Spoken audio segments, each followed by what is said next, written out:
noite a todos. Sejam todos bem-vindos, que possam se sentir em paz e harmonia. Para nós dar início, então, ao nosso trabalho da noite, eu trouxe um desafio para a semana, do livro Construindo Dias Felizes. Jesus quer nascer no seu coração, todos os dias. Realize uma boa ação ou um gesto de amor que faça alguém voltar a sorrir, devolvendo a esperança e a alegria de viver. Assim será Natal todos os dias. Com esse pensamento, nós damos por aberto o encontro da noite, que hoje está a cargo do nosso irmão Wilson, e eu deixo com ele a palavra, então. Antes do alvorecer, ela acordou, envolta em um silêncio que pesava como lápis. O quarto ainda guardava o perfume noturno das ervas. A sua alma era um jardim devastado pela geada. Levantou-se devagar, como quem desprende raízes da terra seca. Seus olhos, antes portais de festins e sonhos, agora eram dois poços, onde a luz se recusava a habitar.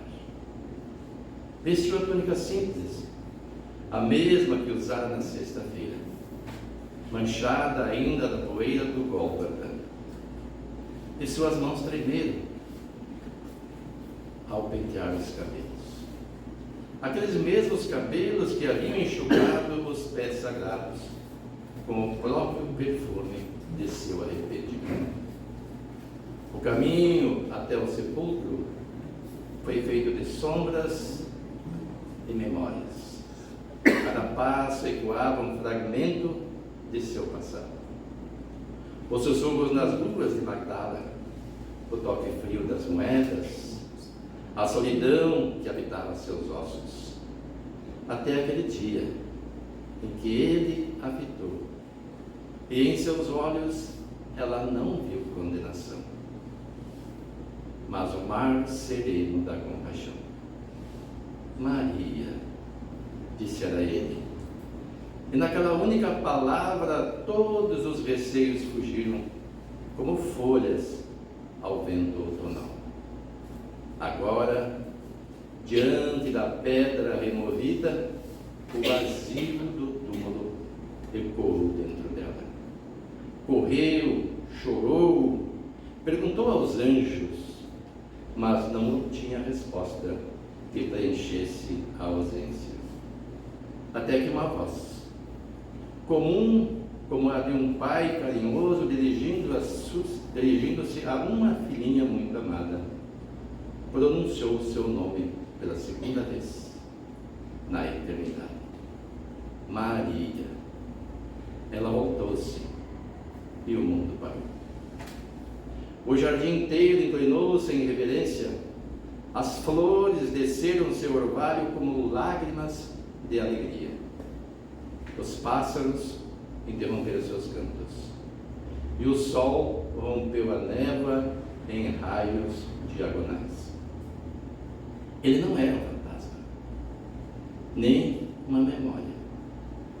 Era mais real do que a própria pedra do sepulcro. A vida em pé diante da morte, o amor que teceu novas vestes para sua alma dilacerada. Ela viu nas suas mãos a história da dor transformada em glória, e em seus olhos o amanhecer de todos os amanheceres. Rabone, gritou seu coração antes que seus lábios. E naquele instante, ela que fora a primeira a testemunhar a escuridão da morte, tornou-se a primeira mensageira da luz que a venceu. O perfume de nardo que um dia ungira seus pés, agora se espalhava pelo mundo, nascendo daquele jardim. E ela, a ex-possessa, a pecadora, a que chorava no escuro, tornava-se a aurora viva do maior amor já conhecido. Ele a enviou. E seus passos agora não tremiam, pois carregava no peito o sol da ressurreição. E na voz, o eco do nome que a refez 2 vezes, uma para libertar, outra para enviar como sua mensageira. E assim caminhou, não mais como filha da noite, mas madrugada ambulante, portadora da notícia que romperia para sempre o véu entre a morte e a vida. Era Jesus que voltava como prometera, no seu corpo perispiritual. Meus irmãos, com essa introdução, que possamos nós aproveitar o melhor que possamos o momento em que aqui estamos e que escolhemos para as nossas reflexões. No estudo da doutrina espírita, nos deparamos com as perguntas fundamentais, entre tantas outras. O que somos? Do que somos feitos? Como nos comunicamos com o mundo espiritual? Como explicar os fenômenos mediúnicos? A resposta para muitas dessas indagações reside em um conceito central, uma verdadeira chave de compreensão: o perispírito. Mas o que é o perispírito? Kardec se preocupava com essas questões quando redigia os textos que formariam as obras fundamentais, principalmente a primeira obra, o Livro dos Espíritos. E lá na questão 135 desse livro mencionado, Kardec pergunta: o espírito, propriamente dito, nenhuma cobertura tem? Ou, como pretendem alguns, está sempre envolto numa substância qualquer? Vejam a indagação de Kardec. Ele perguntou: o espírito, o que é o espírito? O espírito é a essência divina que se manifesta em corpos, na terra, nos corpos materiais, que nos são cedidos para que durante alguns anos, o tempo que for necessário, possamos interagir no planeta e desenvolver as virtudes que trazemos latentes dadas por Deus. Mas a pergunta de Kardec era: o espírito, a essência, esse que pensa, esse que move o corpo e que, quando a vida nele se manifesta, como ele fica depois da morte do corpo? Que diz que alguns entendem que sempre está envolto numa substância qualquer. É sobre esse envoltório semimaterial, esse elo entre o espírito e a matéria, que iremos refletir esta noite, em um breve estudo sobre o perispírito. A resposta dos espíritos é elucidativa. O espírito é envolvido por uma substância vaporosa para os teus olhos, mas ainda bastante grosseira para nós. Assaz vaporosa, entretanto, para poder elevar-se na atmosfera e transportar-se aonde queira. Aqueles que estudamos o Espiritismo sabemos como é que Kardec atuava. Como ele não era médium, ele não tinha como obter essas respostas diretamente. Então ele fazia uso de pessoas que tinham essas mediunidades. Então ele fazia os questionamentos, a maioria já preparada anteriormente, e obtinha através da psicografia as respostas que desejava. E nesses momentos em que ele perguntava, ele era assistido por uma multidão de espíritos, e se manifestavam aqueles mais capacitados de acordo com as perguntas formuladas. É o corpo espiritual, o invólucro semimaterial, que individualiza o espírito e lhe confere uma forma. Não é mais o corpo de carne, mas ainda não é o espírito em sua essência pura, é o intermediário. O que responderam os espíritos? que o perispírito não é o espírito. Muitas vezes diz assim, as pessoas dizem: fulano vê espíritos, ele tem a mediunidade de evidência e vê os espíritos. Não, ele não vê os espíritos, ele vê os perispíritos, e que os espíritos utilizam para se manifestar. E vê aqueles perispíritos mais densos, em que a mediunidade da maioria dos médios encarnados na Terra permitem ver. Porque os espíritos mais evoluídos têm perispíritos tão quintessenciados, que é uma palavra que nós nem entendemos o que é, mas tão rarefeito, que esses médios daqui da Terra não podem ver. Nós temos notícia de que mesmo o Divaldo Vila Branco, para se comunicar com Maria, precisava do intermediário, serviço de Joana de Ângeles.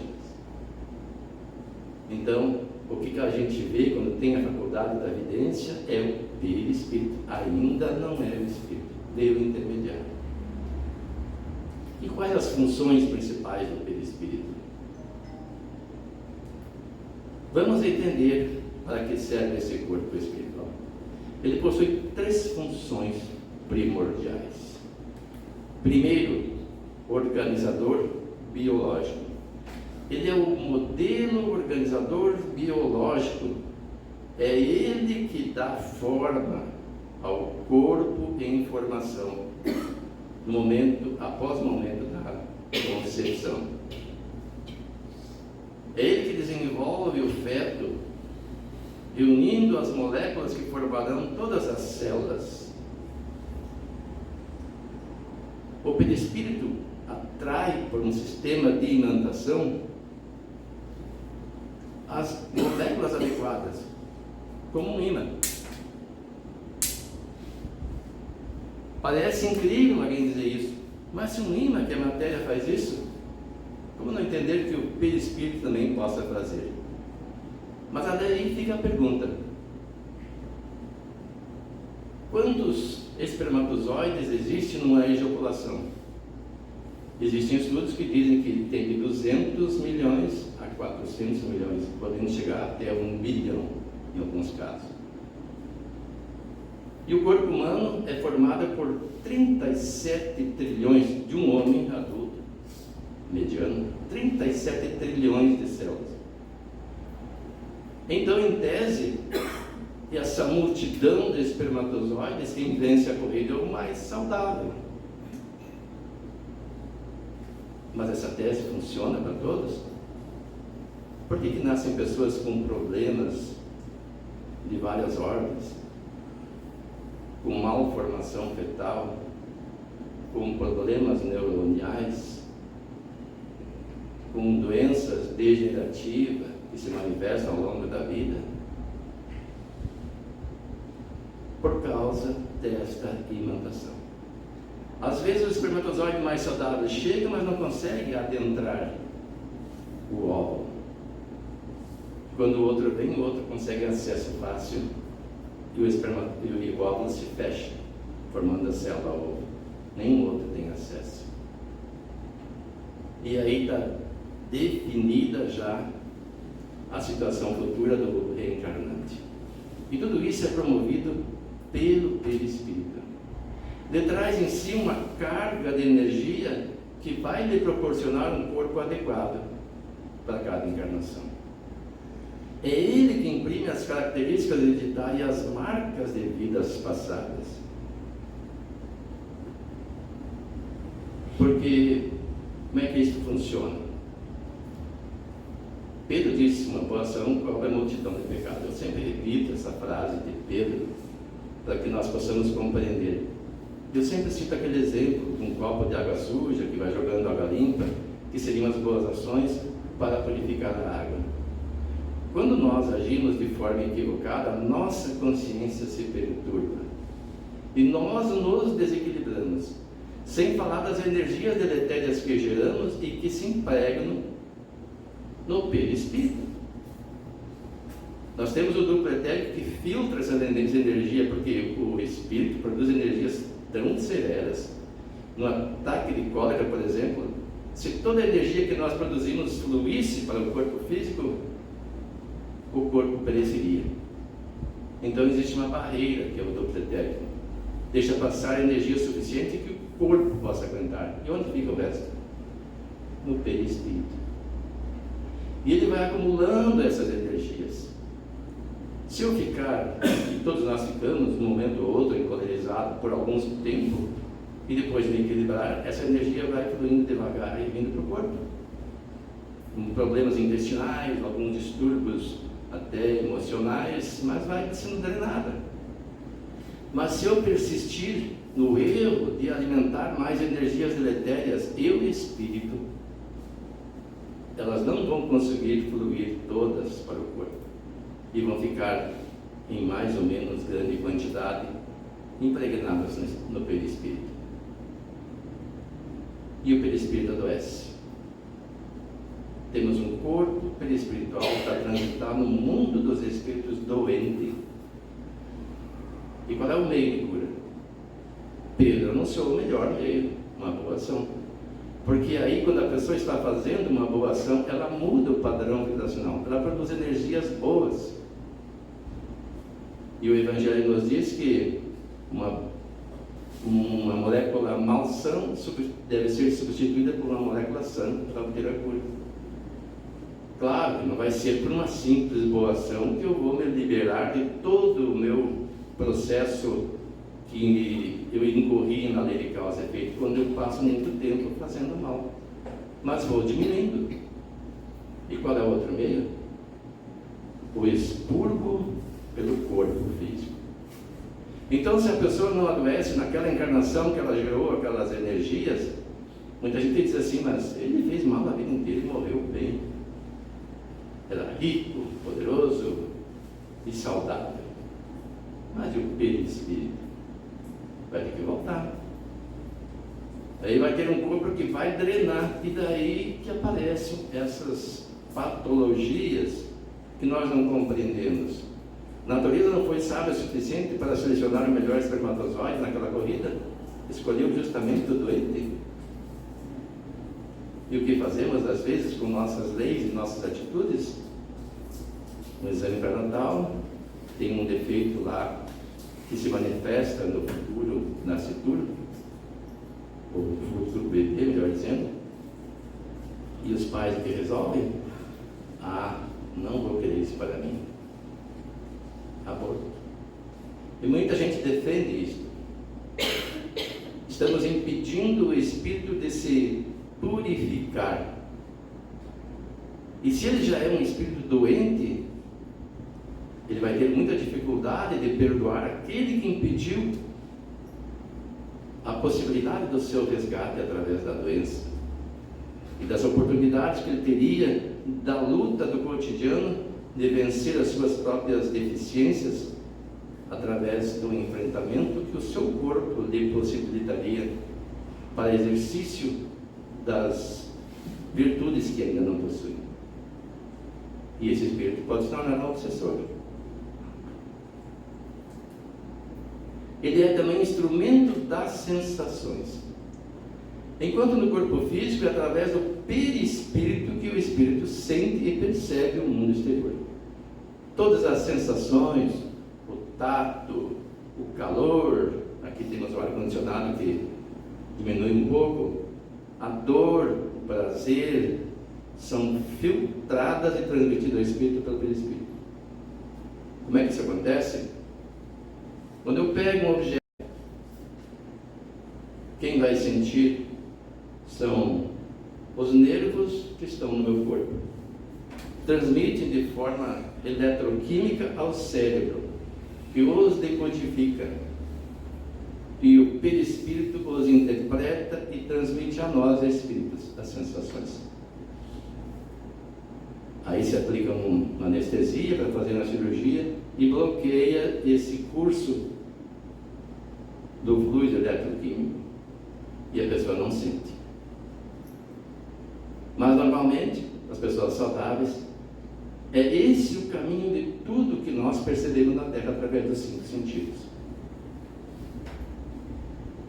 Passa pelo corpo, se os nossos órgãos forem perfeitos, vão sentir tudo isso, todos esses estímulos, vai passar pelo nosso perispírito e nós vamos apreciar se é bom, ou ruim, se é prazeroso ou se não é. No mundo espiritual, ele é um instrumento direto da sensibilidade. Na Terra, ele é intermediário. Quando desencarnados, ele vai fazer o papel já diretamente como faz o nosso corpo aqui. É difícil às vezes entender. Nós pensamos que o mundo dos espíritos é abstrato, porque não os vemos, não vemos os espíritos. Nós vamos falar um pouco mais adiante sobre isso. É o veículo de manifestação. É o corpo que o espírito utiliza no plano espiritual. É com ele que se locomove, manifesta seu pensamento e age após a desencarnação. É com ele que nós vamos interagir com os outros irmãos desencarnados. Ninguém quer morrer, nem mesmo desencarnados os espíritos não querem. Por que será? Porque é a lei de preservação que Deus nos deu, senão a gente descuidaria da saúde física. Mas devemos ter a consciência de que nós temos no mundo espiritual uma família muito maior do que esta que aqui está encarnada. Com quantas pessoas já convivemos no nosso processo evolutivo? Agora não temos ideia. Quando desencarnarmos, se tivermos um pouquinho de compreensão e evolução, teremos uma ideia.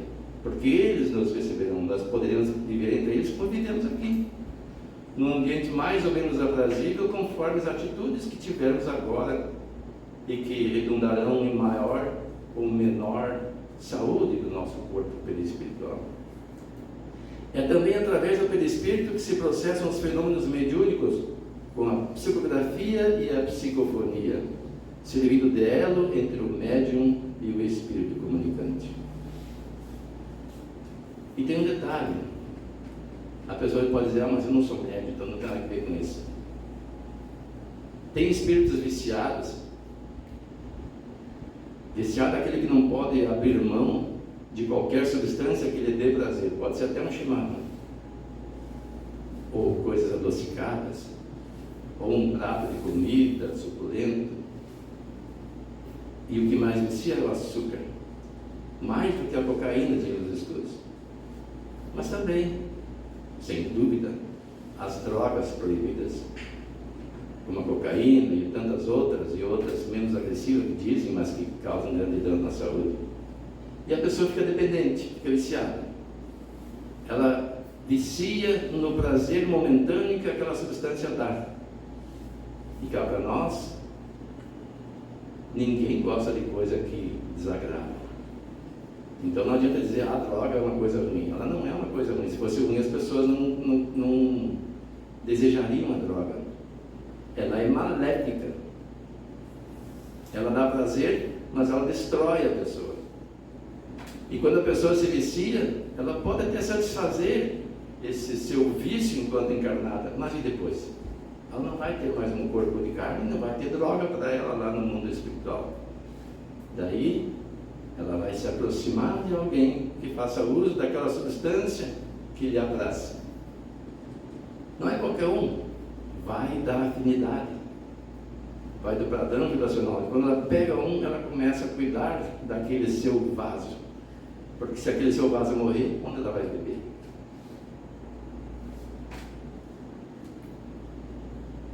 O perispírito tem muita plasticidade, ele é extremamente plástico. Ele se modela conforme o pensamento do espírito, ou seja, ele toma forma que o espírito deseja, ou que acredita ser possível. Porque existe relato de pessoas que morreram calvas, e no mundo espiritual aparecem calvas, não precisava aparecer calvas, mas elas acreditam que são calvas, porque se acostumaram a se olhar no espelho.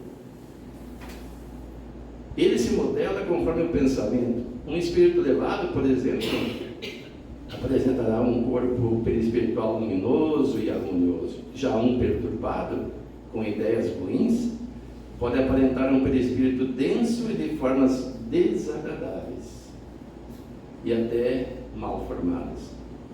Somos o que pensamos, e isso reflete diretamente em nosso corpo espiritual. e muitas vezes até no corpo material.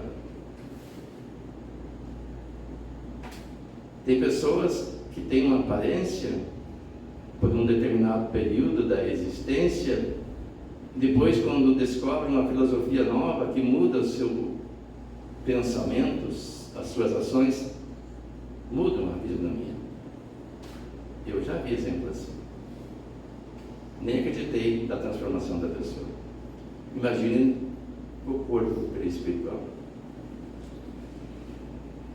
Ele apresenta penetrabilidade.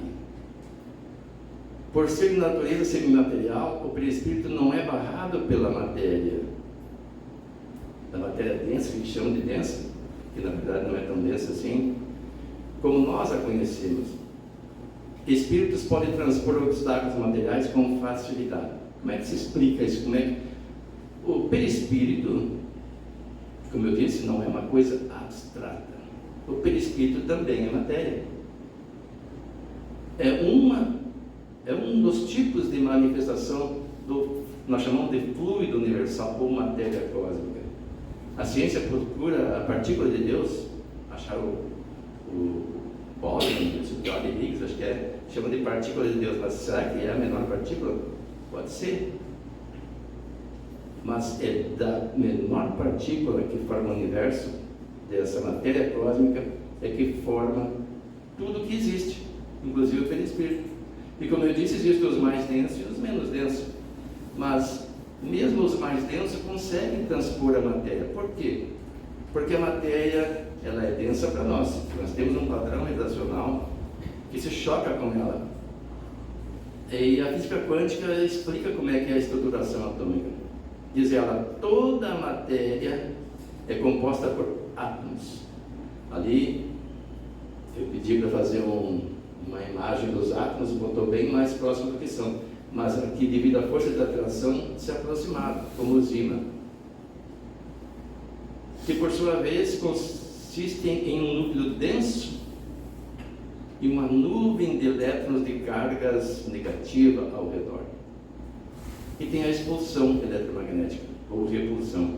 Quando dois objetos se aproximam, as nuvens de elétrons de seus respectivos átomos interagem e se repelem mutuamente devido à força.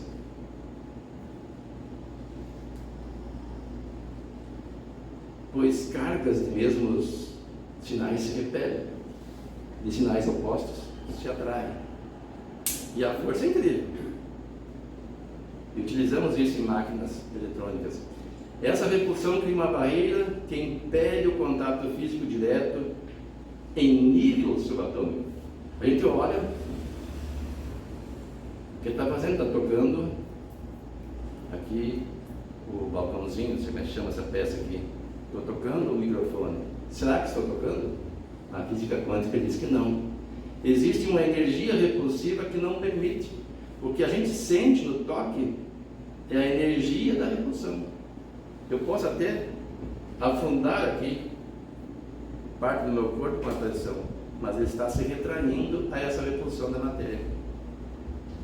Mas o espaço interatômico, o espaço entre um átomo e outro, em estado normal, é maior que o próprio átomo. E o próprio átomo tem espaço entre os elétrons e o núcleo. Então, uma outra substância, como é a formada pelo perispírito, consegue passar sem sofrer abalos.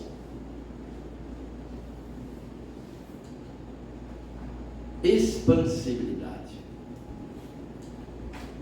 Uma propriedade fascinante. O perispírito pode se expandir, projetando-se para além dos limites do corpo físico. Não sei se alguém já teve a experiência, quando começa o exercício mediúnico, nas primeiras experiências, a pessoa parece que, em concentração, com os olhos cerrados, sente que se vai expandindo, às vezes até parece que está saindo da sala. A impressão é que o corpo está se expandindo, mas é o corpo perispiritual. Este é um dos fenômenos. Além disso, ele é capaz de se projetar. Como Santo Antônio de Pádua, que pregava na Itália e apareceu em Lisboa. Está registrado na história, para evitar que seu pai fosse injustamente executado. E ninguém viu que se tratava do seu perispírito. Ele estava ali materializado, defendeu o seu pai. E ninguém se deu por conta, enquanto o seu corpo de carne estava em Pádua. Aliás, estava em Lisboa. Ele apareceu lá na cidade de Pádua. Também São Pio de Pietrelcina, ou Padre Pio, na Segunda Guerra Mundial, vários pilotos aliados, incluindo americanos, relataram ter visto a figura de um monge voador que impedia os bombardeios da cidade de San Giovanni Rotondo, onde vivia o Padre Pio. Um oficial americano chegou a relatar que teve um encontro notável com ele após a guerra. Ele foi conhecido como Santo Capuchino do século XX, ou Caputino do século XX. Santo Afonso Maria de Ligório, que estava na Itália, apareceu na Espanha também. Existem vários relatos disso. São Francisco Xavier, não é o São Francisco de Assis, é outro, um missionário jesuíta que teria sido visto em diferentes locais durante suas viagens missionárias na Ásia. E aqui no Brasil? Aqui nós temos a história de Eurípides Barçanufo, que numa ocasião estava lá no colégio Allan Kardec, enquanto fez um parto em deslocamento. Ele avisou os alunos que ia chegar um cavaleiro com roupas de cavalgar, e que assim que chegasse, que os alunos levantassem para recebê-lo, porque ele vinha pedir para que ele fosse socorrer sua mulher, que ele já havia socorrido, já havia feito parto em deslocamento. E os alunos já conheciam esses fatos, não tomavam isso por surpresa. O que chama a atenção é de entrar uma pessoa e os alunos levantarem. Como é que são as escolas hoje, quando entra alguém? Os alunos levantam?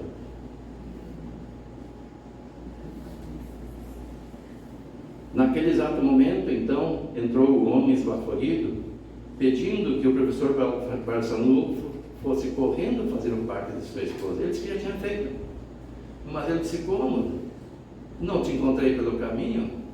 E daí insistiu que ele fosse junto. Ele achou que ele estava inventando para não parar de dar a aula.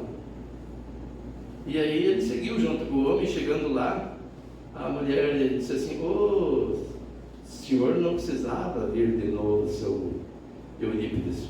Eu e o bebê estamos passando bem. E aí ele voltou para dar aula para os alunos. Ele poderia ter insistido: vai lá e verifica. Mas não. Foi junto com o homem, porque o homem estava desesperado. Em outra ocasião, ele estava em Sacramento, Minas Gerais, e na mesma noite, na fazenda Caxambu, fazendo um outro parto. Enquanto seu corpo físico permanecia lá naquela cidade de Sacramento, ele estava lá em Caxambu socorrendo a filha de um amigo, de um outro fazendeiro.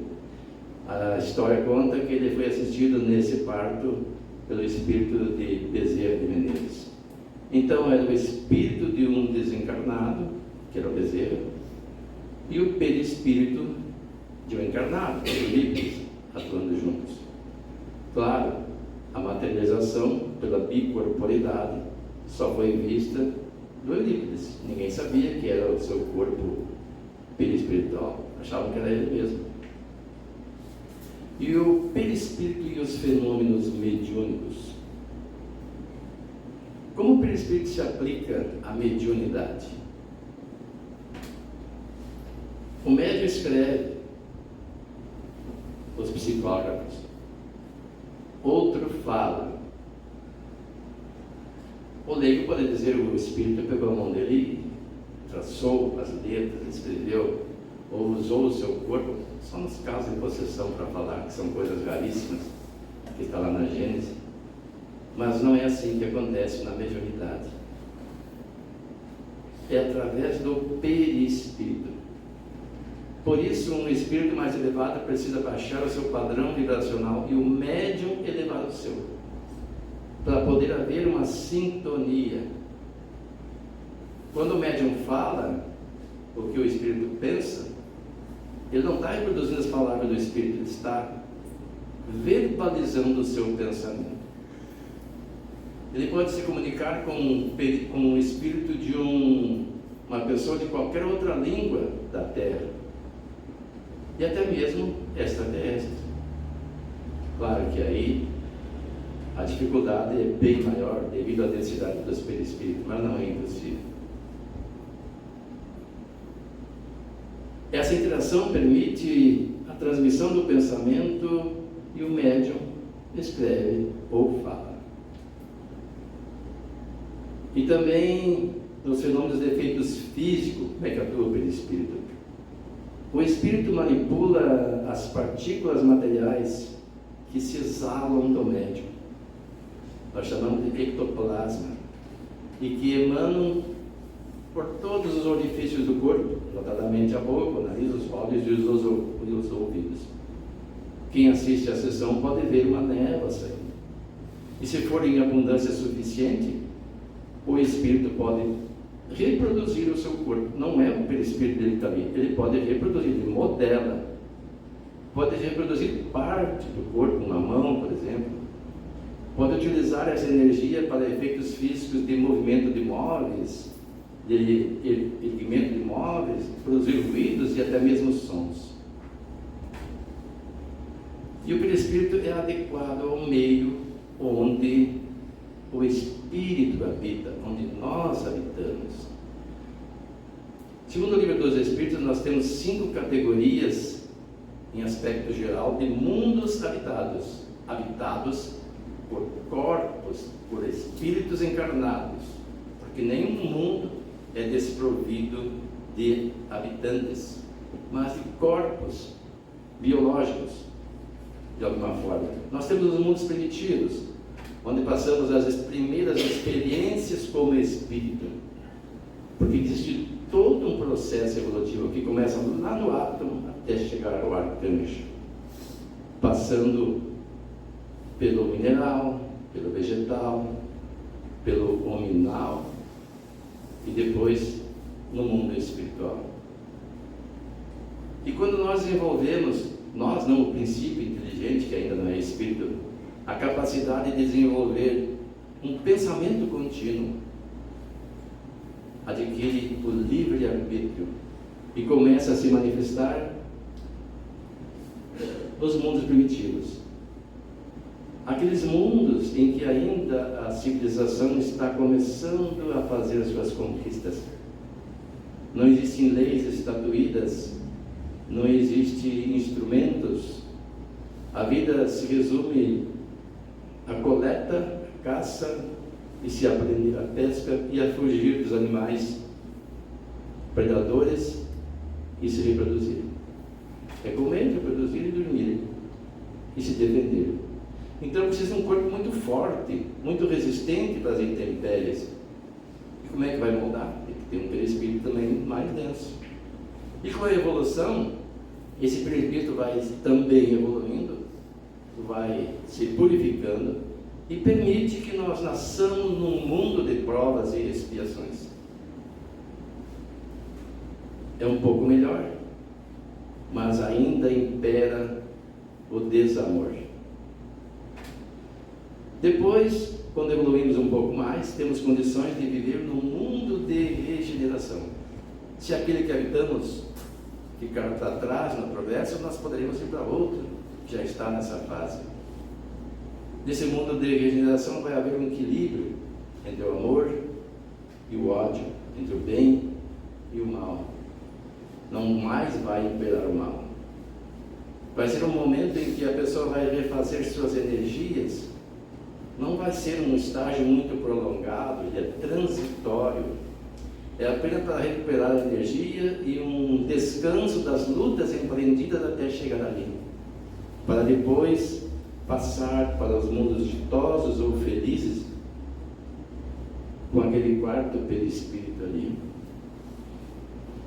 onde vai tem um outro longo processo de depuração até chegar aos mundos ditosos ou celestes, que é o quinto da ordem evolutiva. E eu coloquei o sexto. Por que o sexto? Vamos ver adiante. Se eu não falar, me lembre. Kardec registra em O Livro dos Médiuns, no item 55, que o espírito, em qualquer grau em que se encontra, está sempre revestido de invólucro, ou seja, em qualquer grau. Ele vai ter sempre um perispírito, cuja natureza se eteriza à medida que se purifica e se eleva na hierarquia espiritual. O perispírito faz parte, portanto, integrante do espírito, como o corpo o faz do homem encarnado. O pensamento, muita gente pensa assim, né, de que os espíritos puros não possuem perispírito, porque aqui, aquele outro perispírito que eu criei, é dos espíritos puros, como Jesus, que não precisam mais encarnar. Encarnam se quiserem em missão, mas para isso precisa adensar o seu perispírito para poder, como quem usa escafandro, mergulhar naquele mundo denso. A encarnação de Jesus, dizem os registros espirituais, foi muito difícil, durou muitos séculos de preparação. E na questão 186 do Livro dos Espíritos, Kardec pergunta: haverá mundos em que o espírito, deixando de revestir corpos materiais, só tenha por envoltório o perispírito? E Kardec estava perguntando que haverá mundos que não tenha envoltório material, ou seja, mundo onde não tem encarnados. Aí a ciência olha um planeta e diz: lá não tem ninguém, não tem nada, é um planeta estéril. Nós não temos equipamento para ver os espíritos ainda. Pode ter verdadeiras comunidades, uma verdadeira civilização de espíritos habitando o próprio Sol. Responde os espíritos: e mesmo esse envoltório se torna tão etéreo que para vós é como se não existisse. Esse é o estado dos espíritos puros, como Jesus. Um médium comum não verá Jesus transitando entre nós. Ele diz que estaria onde houvesse 2 ou 3 em seu nome. Então ele está em muitos lugares. Se o encarnado pode produzir o fenômeno da bicorporidade, Jesus não vai se dividir, ele vai se irradiar. Nós não compreendemos essas questões ainda. São muito avançadas para o nosso entendimento, para o nosso discernimento. Mas o fato é que o seu perispírito não pode ser visto por um médium encarnado. Tem que ser um espírito de um padrão muito elevado para ver. A não ser que ele adense, como ele fez para aparecer para Maria e para aparecer para os apóstolos depois. E também moldando ao seu bel prazer. Há registro na Bíblia de que ele caminhou um grande trecho conversando com 2 dos apóstolos e eles não entenderam que era Jesus. Só foram perceber quando, no final do dia, ele sentou para comer e partiu o pão. Naquele gesto perceberam, até me perguntaram: como é que não percebemos que era ele, pelo modo como falava. Então essa também é a capacidade da plasticidade. E Jesus tinha tudo isso que nós imaginamos e muito mais. Concluindo, esse breve estudo nos mostra que o perispírito não é uma teoria, uma coisa abstrata, mas uma realidade que nos acompanha em todo esse processo evolutivo, em toda a nossa trajetória espiritual. Desde quando desenvolvemos os primeiros pensamentos e compreendemos que havia alguma coisa além da matéria, passamos a procurar esta compreensão. E Ele está conosco, evoluindo mais ou menos depressa conforme nós evoluímos, pela nossa vontade. Ele é o arquivo vivo das nossas experiências, o espelho da nossa consciência, instrumento de nosso progresso. Compreender o perispírito é entender que não somos um espírito preso a um corpo, mas um espírito que utiliza corpos cada vez mais sutis em uma caminhada rumo à perfeição. Essa compreensão traz implicações profundas para a nossa vida diária. Se o perispírito se modela pelo pensamento, qual a lição que fica?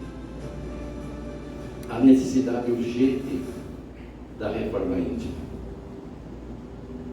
Quais pensamentos alimentamos?